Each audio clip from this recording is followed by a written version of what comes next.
Jusqu'à aujourd'hui, nous sommes dans le même schéma. Les chefs qui les suivent seront mis au fait. Ils n'échapperont pas. Je crois qu'il faut enseigner certaines histoires aux Africains. Il faut enseigner surtout l'histoire de Haïti.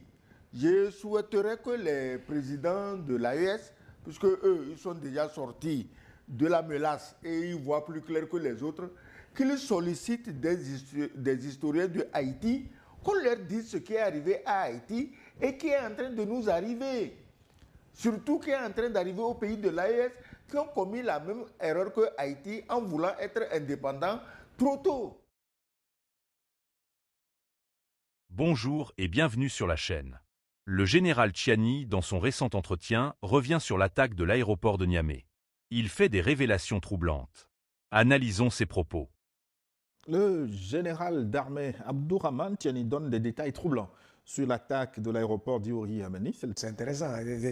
C'est vrai que la seule personne de Tchiani, quand on le prend comme étant un individu, on va se dire que ça n'a pas d'impact. Mais il parle au nom de au moins 22 à 25 millions d'habitants, de citoyens nigériens. C'est déjà grand. Et puis aujourd'hui, on a les réseaux sociaux qui relayent tout ça. La preuve, nous consacrons une émission à ça. Et cela a un impact incroyable sur, en fait, la géopolitique africaine. Donc, je pense que les dirigeants doivent vraiment s'assumer. Quand ils ont des vérités, il faut qu'ils les crachent. Il y aura des relais pour ça. Mais le Conseil de sécurité de l'Union africaine, l'Union africaine elle-même, elle a quel impact dans la vie des citoyens africains? C'est ça le vrai problème. Parce que quand vous avez des institutions régionales, sous-régionales, africaines, qui sont inféodées et qui ne sont pas capables de manager, de leader les problèmes du continent avec efficience et efficacité, mais on a du mal à leur faire confiance. Voilà pourquoi nous centrons nos analyses sur nos dirigeants.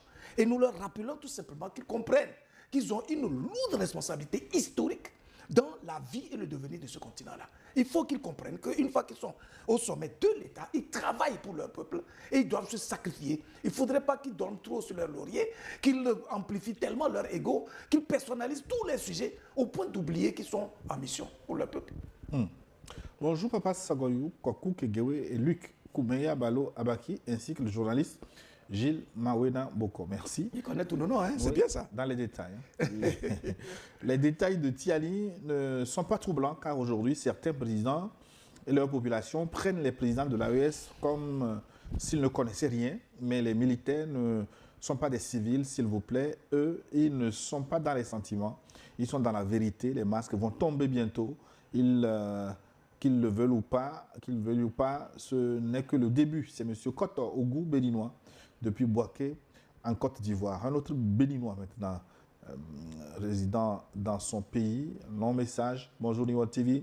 Nous devons savoir qu'il manque le patriotisme dans le sang des Africains. Les Africains trahissent leurs propres frères au profit de l'argent. Les dirigeants africains vendent leur pays pour de l'argent. L'Afrique a été rattrapée par le développement mondial. C'est à cause de cela que tous les Africains cherchent le plus tôt possible les biens de luxe et modernes, très chers, donc obligés de sacrifier leur peuple, leurs frères, leur pays. Alors l'Afrique devait savoir que tous ces pays riches, développés, que nous voyons ont été bâtis par la souffrance de leurs grands-parents. Alors nous devons nous sacrifier, travailler nuit et jour pour rendre heureux nos petits-fils parfois. Je me demande si ces dirigeants à la tête de certains États africains servent à quelque chose, ils sont à la recherche de leurs intérêts personnels. Aucun d'entre eux ne défend même l'intérêt de leur peuple, de leur pays ou de leur continent. C'est seul en Afrique qu'on peut voir ces genres de choses. Sinon, aucun Chinois, Indien, Coréen, Russe ne peut jamais faire ces genres de choses. Vous êtes élus pour défendre vos pays et non défendre vos intérêts personnels et vos familles. Quand les autres pays du monde chantent en avant, d'autres pays africains chantent en arrière. Je me demande quand est-ce que le Dieu de l'Afrique va se réveiller pour redresser les Africains. C'est Kazolé Mazabalo depuis Cotonou au Bénin. Excellence. Non, le patriotisme des Africains, on en parle tous les jours ici. Ça dit que c'est une maladie dont on doit guérir. Et ce pas des vieux déjà sclérosés dans leurs mauvaises habitudes. Il faut commencer avec les jeunes, les enfants même. Il faut commencer avec les enfants, monter avec les jeunes pour créer une nouvelle génération de citoyens africains. C'est utopique à première vue, mais des pays ont réussi ça. Il suffit qu'on s'inspire de ces pays. Non, je pense que c'est une question extrêmement sensible et importante qu'il faut prendre au sérieux, cette question de patriotisme, cette question d'engagement pour la cause commune, etc. Prenons simplement l'exemple du Mali. Il y a de cela 5 ans, ou sinon avant l'arrivée de Tiani, vous savez, il y avait toujours des bouleversements là-bas. Il y avait une démobilisation totale. On avait l'impression que les citoyens maliens n'étaient pas patriotiques parce qu'ils se révoltaient contre leurs dirigeants. Il y avait du sabotage, etc. Mais quand Assimi Goïta est arrivé au pouvoir, il a commencé à exprimer une vision. Et il a commencé à mettre sur pied un certain type de leadership qui convainc le peuple du Mali. Vous voyez la discipline qui est instaurée là-bas? Vous prenez le cas du Burkina Faso, c'est la même chose. À un moment donné, du temps de rock, tout le temps, il y a des manifestations. On a comme l'impression que ce n'est plus le pays des hommes intègres, etc. Vous voyez désormais comment les Burkinabés se moulent dans la dynamique tracée et initiée par Traoré. C'est pour dire qu'au bout du compte, on ne peut pas incanter cette notion de patriotisme. On ne peut pas l'inventer, on ne peut pas la décréter. C'est une question de leadership. Si le dirigeant se conduit en modèle inspirant, il incarne des valeurs humaines et il veille à la préservation et à l'amplification, à l'enracinement des règles du vivre ensemble, des règles d'équité. Il met l'être humain au cœur de tous ses choix politiques.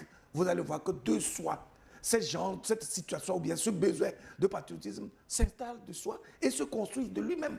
Donc c'est une question de leadership. Et j'insiste là-dessus parce que dans une famille, lorsque vous voyez les enfants démobilisés qui ne respectent rien, c'est que le papa n'est pas suffisamment responsable. Sinon, il instaure la discipline. Et il y a les moyens coercitifs nécessaires pour conduire le peuple vers là. Mais à cette condition que le dirigeant lui-même soit un exemple. Voilà pourquoi nous interpellons à tout moment et à chaque fois nos dirigeants pour qu'ils comprennent qu'ils ont une grande responsabilité. Il ne faudrait pas qu'ils dorment sur leur laurier, qu'ils soient dans une bulle qui leur donne le sentiment qu'une fois qu'on leur déroule le tapis rouge et qu'on les applaudit à chacun de ces passages, de leur passage, ça suffit largement. Non, ils ont une mission sacerdotale. Et si l'Afrique est démobilisée, si on n'est pas capable de se construire, si on n'est pas structuré par lui, son œuvre, c'est qu'il aura ainsi échoué, simplement. Bonjour, New World TV. À vous, M. Gilles. Bonjour, papa ambassadeur et tonton Luc. Les dirigeants amis de Macron et sa France doivent savoir que l'AES est réellement équipée en armement, comme quoi les faibles vont disparaître. L'AES s'efforce d'entrer dans le lot des grands afin de subsister. Il faut que la population prenne leurs responsabilités pour les contraindre à aller dans l'intérêt de leur peuple. Papa Tiani met à la lumière du monde la capacité de renseignement de l'AES et sa puissance de feu. Longue vie à nos dirigeants de l'AES, longue vie à l'AES, longue vie également au forum de New World TV. Paul Tapsoba, au pays des hommes intègres, le Burkina Faso. Un message du Bénin. Bonjour, j'espère que tu es prêt pour la seconde messe. Le général Tiani est une bibliothèque remplie de connaissances et c'est un président qui est très informé sur tous les plans. Le problème de nous, les Africains, c'est que nos dirigeants, les soi-disant démocratiquement élus, nous ont dirigés dans le mensonge et ils continuent de le faire. Mais c'est le contraire chez les militaires dans l'AES. Ils disent la vérité et c'est ça qui dérange beaucoup car nous ne sommes pas habitués. Gilles, ça panique partout, même en France. C'est Louis Betchoevi depuis Porto Novo au Bénin. Bonjour mon frère Gilles, salut mon papa et mon frère Luc Baki, général Tiani. C'est un don pour l'AES, il connaît bien la sous-région avec ses révélations. Beaucoup vont se taire dans les jours à venir, que Dieu nous protège. Bonne journée et bon dimanche à nous tous. Madame Koulibaly Assitane Fofana, une Malienne depuis Luxembourg. Un message du Burkina Faso. On peut y aller maintenant. Bonjour le plateau, c'est Judy Kael Sawadogo de la ville de Kaya au Burkina Faso. Je suis prêt pour ma deuxième messe dominicale. Bonjour à vous Gilles, le talentueux journaliste. J'aimerais connaître la signification de l'insigne sur le bonnet. Frère Luc, vous êtes le bois d'ébène et la suite, vous pouvez remplacer le baobab que j'ai nommé son excellence l'inamovible Sogoyou Kegewé. Arrêtons de nous leurrer, le président Tiani nous rend vraiment service en expliquant ce que les autres ne veulent pas dire à cause de lui. Certaines vérités sont en train de sortir de la cachette sous le coup de la diplomatie. Quand Ibé a dit qu'il va dire la vérité à son peuple, certains ont critiqué pourquoi cacher à chaque fois la vérité sous la coupe de la diplomatie. L'hiver noir est déjà en œuvre. Les Africains noix de coco sont déjà en œuvre pour confier notre patrie aux colons. Nouvelle version. Excellence, expliquez-moi pourquoi en diplomatie, on ne doit pas dire la vérité en avant pour la déconstruction mentale, en avant pour la décolonisation mentale. Je dis Kael Sawadogo de Kaya au Burkina Non, Faso. en diplomatie, on dit la vérité, seulement il faut l'enrober. Hein. C'est comme tu donnes un peu de Nivakina à avaler à ton enfant, tu l'enrobes avec un peu de miel pour rendre ça avalable. Parce que quand tu as un message à faire passer, même si le message n'est pas agréable, il faut le faire passer. Seulement, il faut le présenter intelligemment. Ainsi prendra fin la première partie de notre analyse. Si vous voulez la deuxième partie, mettez en commentaire partie 2.